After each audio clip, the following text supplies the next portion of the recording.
On March 15th, Governor Whitmer came to Heritage Junior High in Sterling Heights to speak with residents and community leaders from around the county about her proposed budget.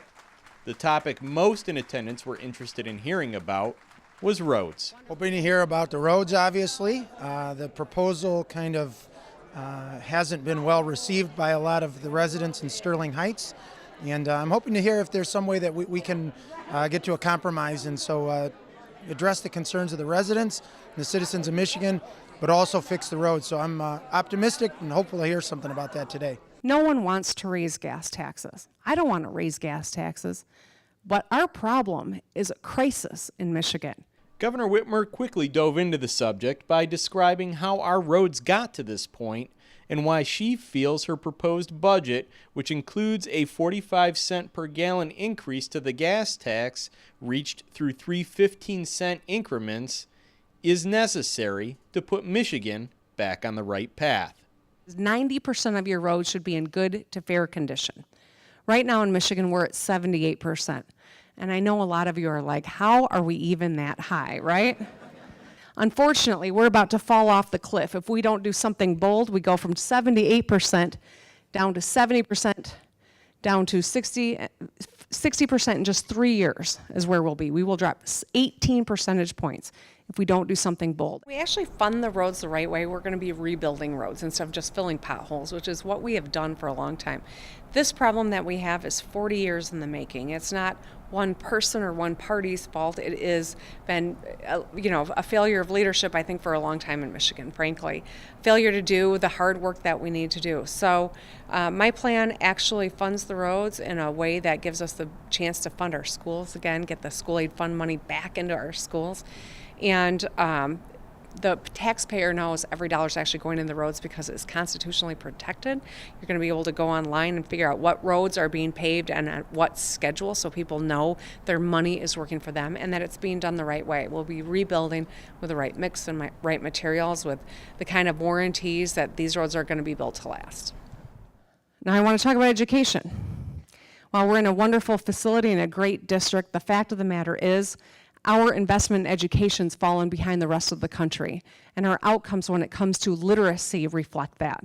The fact that she is saying that school aid should be directed at K-12 children and not redirected to the general fund, I think that's wise because it's not, everyone knows that over time our schools have had reduced funding. The needs of our children have changed, and if we really want to have a strong economy, then you have to have high-quality schools. We steal money from the education of our kids to fill potholes, which means we're not building roads and we're not educating kids either the right amount, the right way that we should be. We've compromised all of the things that a society relies on. And so the solution is a 15-cent gas tax on fuel that rises by 15 cents 6 months later and another 15 cents 6 months after that. I know it is going to be hard for some people to afford this, and that's why I've built in doubling the earned income tax credit for the working poor, which will offset the cost of the the gas tax, and also eliminating the pension tax to give seniors on fixed incomes the ability to have some relief. But also, we always have to talk about the hidden tax we're all paying. When you've got roads as bad as ours, we all pay to fix our cars. That is a tax. That is a road tax. But the worst part of it, while it's $646 a year for the average driver and higher than that for people in Macomb and Wayne and Oakland, the worst part of that road tax is it doesn't actually fix the roads. So we can bring that cost down by making the investment at the pump. Well, it's certainly it sounds like a very bold plan, no question about that. It's very obvious that we're short $2+ billion in roads. We've always contended the $1.2 billion wasn't enough. You can look around every day, we see it when we drive. We have to solve this problem. Ohio, Pennsylvania, Indiana, Illinois, Wisconsin, they've figured it out. They spend billions more a year than the state of Michigan. We need to get on par with other states. But we need to do this for not only motorists, but for businesses, for quality of life.